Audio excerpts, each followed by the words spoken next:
மக்கள் தலைவர் எம்ஜிஆரே வந்து அங்கே 3 நாள் பிரச்சாரம் செய்தார். அதற்கு ஒரு வாரம் கழித்து நான் நடைபயணத்தை தென்திருப்பேரியில் இருந்து நெல்லை நோக்கி நடத்திய போது அந்த அக்ரஹாரத்து சகோதரிகள் பலரும் முழுக்க அந்த பயணத்திலே பங்கேற்றார்கள். இரண்டாவது நடைபயணம் 1994 முக்கடல் சந்திக்கும் குமரியில் புறப்பட்டு 1200 கிலோமீட்டர் பல மாவட்டங்களை சுற்றி வந்தோம். நேராக சென்னைக்கு வரவில்லை. 52 நாட்கள் அந்த நடைபயணத்தில் பல்லாயிரக்கணக்கானவர்கள் பங்கேற்றார்கள். எந்த இடத்திலும் போக்குவரத்துக்கு ஒரு சிறு இடையூறும் கிடையாது. எங்கள் நடைபயணத்தில் 2 பேராக வருகிற அந்த நடைபயண வீரர்கள் அவர்களுக்கு 50 பேருக்கு ஒரு தலைவரை தேர்ந்தெடுத்திருப்பேன். அவர்கள் சாலையை ஒழுங்குபடுத்திக் கொண்டே வருவார்கள். போக்குவரத்தில் இருக்கக்கூடிய காவல்துறையினர் எங்கள் வேலையையே சுலபமாக்கிவிட்டீர்கள், உங்கள் தோழர்களே டிராபிக்கை ஒழுங்கு செய்து விட்டார்கள் என்று சொல்லுகிற அளவுக்கு எந்த இடத்திலும் சாலைக்கு குறுக்கே போய்விடாமல் நெரிசல் ஏற்படாமல் அந்த நடைபயணம் பயனுள்ளதாக அமைந்தது. அது என்ன நோக்கங்கள் என்பதை ஆங்காங்கு ஒலிபெருக்கியிலே கூட்டம் கூடுகிற இடத்திலெல்லாம் வழி நெடுகிலும் கூட்டம் இருந்தது. குறிப்பாக பெண்கள், காடுகளில் வேலை பார்க்க தாய்மார்கள் கொளுத்து வெயிலை பொருட்படுத்தாமல் நெடுஞ்சாலையிலே வந்து நிற்பார்கள். அந்த நடைபயணத்திற்கு பிறகு மூன்றாவதாக ஸ்டெர்லைட் ஆலை நச்சாலை அகற்றுவதற்காக மக்கள் விழிப்புணர்வு ஏற்படுத்த திருவைகுண்டத்தில் புறப்பட்டு எண்ணற்ற கிராமங்களுக்கு சென்று கடைசியாக தூத்துக்குடியில் ஸ்டெர்லைட் ஆலைக்கு எதிரே கொண்டு வந்து அந்த நடைபயணத்தை முடித்தோம். அதற்கடுத்து நெல்லையிலே தாமிரபரணி ஆற்றங்கரையிலே இருந்து புறப்பட்டு முன்பு சென்ற பாதையில் செல்லாமல் கிழக்கு மாவட்டங்கள் வழியாகவே வந்து அங்கே காரைக்குடியிலிருந்து மாத்திரம் திருச்சிக்கு வந்து திருச்சியிலிருந்து பின்னர் தஞ்சை சென்று தஞ்சையிலிருந்து அந்த வழியாகவே திருவாரூர், நாகப்பட்டினம் என்று போனபோது புதுவையிலே வந்து சேர்ந்தோம். புதுவை முதலமைச்சரே வந்து எங்களை வரவேற்றார், இப்பொழுதுள்ள முதலமைச்சர். அங்கிருந்து மீண்டும் நெடுஞ்சாலைக்கு வந்து அந்த பயணத்தை முடித்தோம்.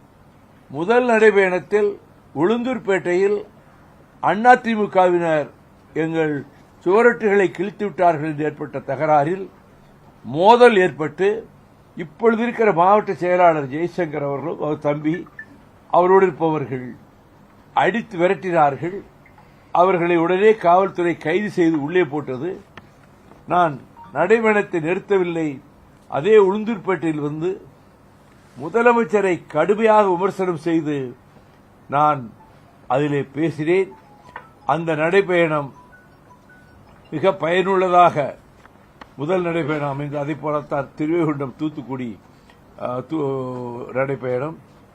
மீண்டும் நான் பொடா கைதியாக இருந்து வெளியே வந்த பிறகு சமூக நல்லிணக்கத்துக்காக, ஜாதிய ஒற்றுமைக்காக, நதிகள் இணைப்புக்கான விழிப்புணர்வை ஏற்படுத்துவதற்காக, மதுவின் கொடுமையிலே இருந்து சமூகத்தை மீட்பதற்கு எங்கள் கிராமத்திலே டாஸ்மாக் அடியை அடியோடு அகற்றிவிட்டோம்.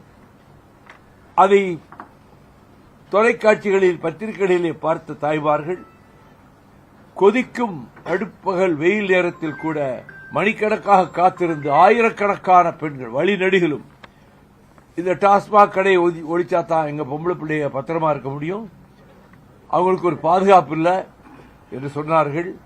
அது முழுமையான அந்த கோரிக்கை நிறைவேறவில்லை. ஆனால் அந்த கோரிக்கையிலே நாங்கள் உறுதியாக இருக்கிறோம். மது அகற்றப்பட வேண்டும், மதுக்கடைகள் மூடப்பட வேண்டும். சசி பெருமாள் எதற்காக உயிர் கொடுத்தாரோ அதைப்போல அந்த மது ஒழிப்பு என்பதிலே பூரண மதுவிலக்கு அமுல்படுத்தப்பட வேண்டும் என்பதை நான் வலியுறுத்தினேன். நான் கோவளத்திலே இருந்து புறப்பட்டு மாமல்லபுரம் வழியாக மறைமலை நகருக்கு நடைபயணம் வருகிற போது உச்சி வெயிலில் 2 மணிக்கு சிறுதாவூர் தன்னுடைய இருப்பிடத்துக்கு சென்று கொண்டிருந்த அன்றைய முதலமைச்சர் சகோதரி ஜெயலலிதா அவர்கள் நாங்கள் வெயிலிலே நடந்து வருவதை பார்த்து முன்னால் போகிற பைலட் வண்டிகளுக்கு கூட தகவல் சொல்லாமல் திடீரென்று அவர் வாகனத்தை என்னை நோக்கி கொண்டு வந்து நிறுத்தினார். அவரோடு வந்த புகைப்பட கலைஞர்கள், அவர் கீழே இறங்குவதற்கு போகிற படிக்கட்டு வைத்திருக்கக்கூடிய வாகனம் எல்லாம் முன்னாலே போய்விட்டார்கள் சிறுதாவூருக்கு. அவர் உட்கார்ந்திருக்க சீட்டிலிருந்து கீழே குதிச்சு இறங்கினார். நான் கிட்ட போய் வணக்கம் போட்டேன். அவர் வணக்கம் சொல்லிட்டு, இந்த வேகாத வெயிலில் வர்றீங்களே, என்ன உங்க பர்பஸ் கேட்டாங்க. டோட்டல் புரோஹிபிஷன், முழு மதுவிலக்கு. என்ன அந்த சப்ஜெக்டுக்கு பதில் சொல்லாம சப்ஜெக்டை மாத்திட்டாங்க. உங்க அம்மா எப்படி இருக்காங்க, உங்க வீட்டில் பிள்ளைகள் எப்படி இருக்காங்க, நான் ஊரில் வந்து உங்க தாயாரை பார்த்தனே, இப்போ இந்த வெயில் நேரத்தில் வர்றீங்க, சாப்பிடல, எங்க ஊருக்கு வந்திருக்கீங்க, எங்க சாப்பிட போறீங்கன்னு கேட்டாங்க. எங்க தோழர்கள் ஏற்பாடு பண்ணியிருக்காங்கன்னு சொன்னேன். நாளை மறுநாள் உங்களுக்கு பிறந்த நாள், நீங்கள் பல்லாண்டு வாழ வேண்டும் என்று வாழ்த்துகிறேன்னு சொன்னேன். என்னை இப்படி ஏறிட்டு பார்த்தாங்க. நான் தலையில் தலைப்பா கட்டியிருந்தேன், கூலர் போட்டிருந்தேன். கூலர் போட்டு பேசுறது கொஞ்சம் நாகரிகம் இல்லைன்னு கூலரை மட்டும் நான் எடுத்துட்டேன். தலைப்பாவை எடுக்கலை.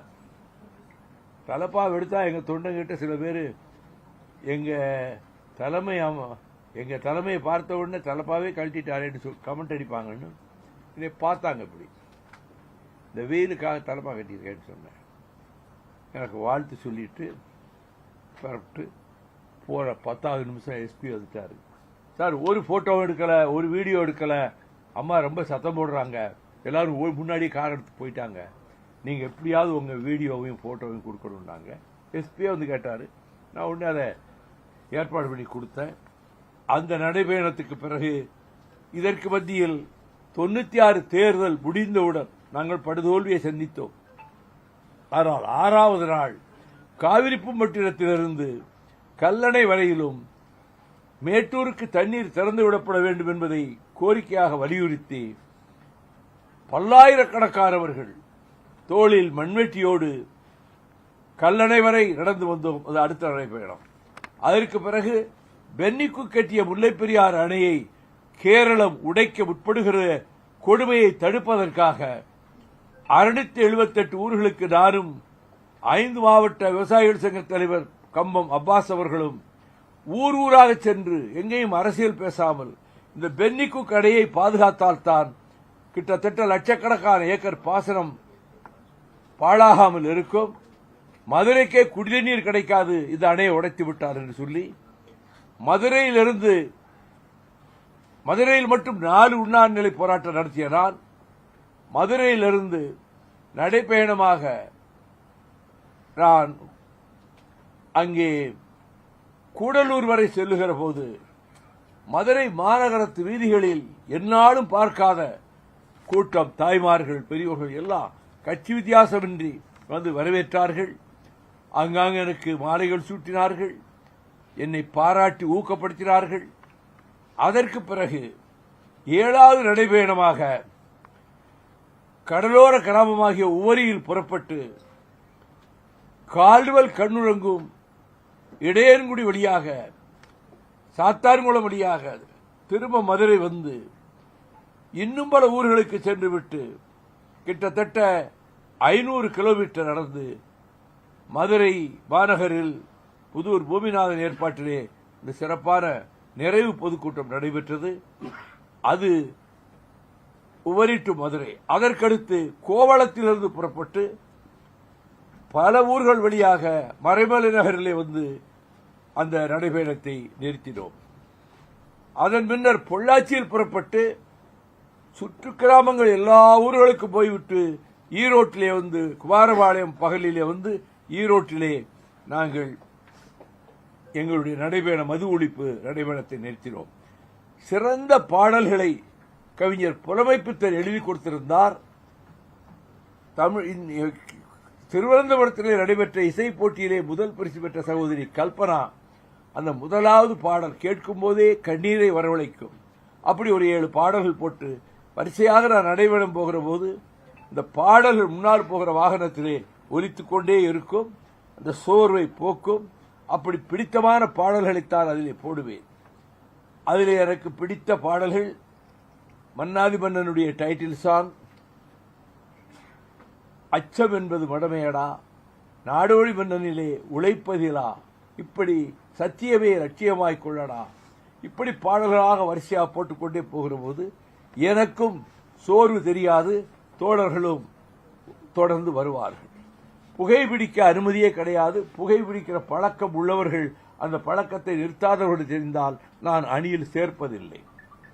மது அருந்தும் பழக்கம் உள்ளவர்களை இன்டர்வியூ பண்ணும்போதே நான் கண்டுபிடித்து விடுவேன். உண்மையை ஒத்துக்கொள்வார்கள். இப்ப நான் குடிக்கலேமாங்க, அதை நான் நம்புறதில்லை, அவங்களை சேர்க்கறதில்லை. அதே போல பொள்ளாச்சியிலிருந்து பல ஊர்களுக்கு சென்று ஈரோடு 9வது நடைபயணம், அது மது ஒழிப்புக்காகத்தான். நீற்றினோ ஆபத்தை தடுக்க அடுத்த நடைபயணம் மதுரையில் புறப்பட்ட போது இன்றைய முதலமைச்சர் மாண்புமிகு தளபதி ஸ்டாலின் அவர்கள் வந்து அதை தொடங்கி வைத்தார்கள். எங்கள் இயக்கத்தின் இளைஞரணி தம்பி சிவகாசி ரவி அந்த கூட்ட மேடைக்கு எதிரேயே தீக்குளித்து விட்டான். அவனை மருத்துவமனையில் கொண்டு போய் சேர்த்தோம். ஒரு நாள் தான் உயிரோடு இருந்தான். அவன் பிள்ளைகளை படிக்க வைத்து அவர்களுக்கு வேலையும் வாங்கி கொடுத்து அந்த குடும்பத்தையும் நாங்கள் காப்பாற்றி இருக்கிறோம். இது 10வது நடைபயணம். இப்பொழுது அதற்கு அடுத்து இந்த நடைபயணம் எதற்காக என்றால், மதுவை விட கொடிய தீங்கு விளைவிக்கக்கூடிய ட்ரக்ஸ், போதைப் பொருள் கல்லூரி மாணவர்களிடத்திலே வேகமாக பரவி வருகிறது. உயர்நிலைப்பள்ளி மாணவர்களிடத்தில் கூட போதைப் பொருள் கஞ்சா உள்ளே வந்துவிட்டது. இது மதுவை போல வாசனை வெளியே வராதனாலே கண்டுபிடிக்க முடியாது. அவர்களுடைய பிஹேவியர், நடவடிக்கை மூலம்தான் இவன் ட்ரக்ஸுக்கு அடிமையாயிருக்கான் கண்டுபிடிக்க முடியும். எனக்கு தெரிந்த சில நண்பர்கள், அவர்களுடைய பிள்ளைகள் பள்ளி படிப்பு முடிகிற பருவத்திலேயே போதைக்கு அடிமையாகி, போதைப் பொருளுக்கு, ட்ரக்ஸுக்கு, அம்மாவை அடிக்கிறது, அப்பாவை அடிக்கிறது, ரூபா கேட்டு அடிக்கிறது. இந்த போதைப் பொருளுக்கு ஆட்பட்டவர்கள் தான் மிருகங்களாக மாறுகிறார்கள். கோவையிலே ஒரு பெண் படுநாசம் செய்யப்பட்டதற்கு அவர்கள் ட்ரக்ஸ் சாப்பிட்டிருந்ததுதான் காரணம் என்று காவல்துறையை 24 மணி நேரத்திற்குள்ளாக அவர்களை கண்டுபிடித்து விட்டது. இந்த போதைப் பொருளில் பஞ்சாப் மாநிலம் ஸ்போர்ட்ஸுக்கும் எல்லை காக்கும் படை சேவைக்கும் சிறப்பு பெற்றிருக்கக்கூடிய பஞ்சாப் இன்று நாசமாகிவிட்டது. ட்ரக்ஸ்னாலதான், போதைப் பொருட்களாலதான். அந்த நிலைமை தமிழ்நாட்டுக்கு வந்துவிடக்கூடாது என்பதற்காகத்தான் ஒரு விழிப்புணர்வை மக்களிடம் ஏற்படுத்தவும் தமிழ்நாடு சர்க்காருக்கு முக்கியமான வேண்டுகோளாக புதிய சட்டங்கள் கொண்டு வாருங்கள். ட்ரக்ஸ், கஞ்சா, போதைப் பொருள் வைத்திருந்தால் குறைந்தபட்சம் 10 ஆண்டு சிறை, அதை பயன்படுத்துவோரை பிடித்தால் 7 ஆண்டு சிறை என்று சட்டத்தை இயற்றி அதை அமல்படுத்தி எங்கெங்க சந்தேகம் வருதோ அங்க ரெய்டு பண்ணா ஸ்டாம்ப் சைஸ்ல போதைப் பொருள் உள்ள தாழ்ல ஊட்டி வச்சிருப்பான். அதை கூட மாணவர்கள் மிக எளிதாக பணம் போட்டு விடுகிறார்கள். பெண் பிள்ளைகள் கூட சில இடங்களிலே இந்த ட்ரக்ஸுக்கு அடிமையாகிறார்கள். தமிழகத்தின் வாழ்வாதாரங்களை காப்பதற்காகவே என் வாழ்நாளெல்லாம் போராடி வருகிறான். என்னுடைய வாழ்க்கையினுடைய சாயங்கால வேலைக்கு நான் வந்துவிட்டேன். எஞ்சிய நாட்களிலும் தமிழ்நாட்டுக்கு சேவை செய்ய விரும்புகிறேன். இந்த நதிகள் இணைப்புக்காகத்தான் என்று நான் ஒரு நடைபயணம் நடத்தினேன். இப்பொழுது இந்த ட்ரக்ஸ், கஞ்சாவை ஒழிப்பதற்கு, விழிப்புணர்வை ஏற்படுத்துவதற்கு இந்த நடைபயணத்தை, சமத்துவ நடைபயணத்தை வெற்றிகரமாக நடத்த முடிவு செய்திருக்கிறோம்.